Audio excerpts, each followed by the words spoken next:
l'électricité est devenue incontournable pour nos usages domestiques, mais également dans l'industrie. Elle est essentiellement produite dans des installations que l'on appelle des centrales. Il existe plusieurs types de centrales électriques, en voici quelques-unes. Les centrales thermiques à flamme, qui fonctionnent grâce à la chaleur libérée par la combustion de sources d'énergie non renouvelables telles que le charbon, le gaz et le pétrole. Les centrales nucléaires, qui fonctionnent à partir d'un élément chimique radioactif, l'uranium.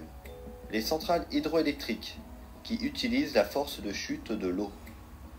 Les centrales marémotrices, dont le principe repose sur la différence de hauteur de l'eau entre la marée haute et la marée basse. Les centrales éoliennes, qui fonctionnent grâce à la rotation des pales des éoliennes entraînées par le vent. Les centrales géothermiques, dont le principe repose sur la chaleur naturelle du sol et de la couche terrestre. Les centrales solaires photovoltaïques, qui fonctionnent grâce à la transformation directe des rayons du soleil en électricité. Toutes ces centrales ont un fonctionnement similaire. La source d'énergie propre à chaque type de centrale, telle que la combustion du pétrole par exemple, qui va créer de la chaleur, permet à une grande hélice appelée turbine de se mettre en rotation.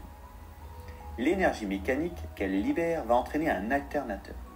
C'est cet alternateur qui va convertir l'énergie mécanique en énergie électrique. Pour mieux comprendre, prenons l'exemple des centrales hydroélectriques qui se situent pour la plupart en contrebas d'un barrage qui retient une grande quantité d'eau, créant ainsi un lac de retenue. Lorsque les vannes du barrage s'ouvrent, l'eau chute dans de longs tuyaux jusqu'à atteindre la centrale. Actionnées par la force de l'eau, des turbines se mettent alors à tourner, entraînant des alternateurs qui transforment l'énergie mécanique en énergie électrique. C'est un transformateur qui va injecter cette électricité dans le réseau électrique où elle va être transportée jusqu'au bâtiment par des lignes à haute tension.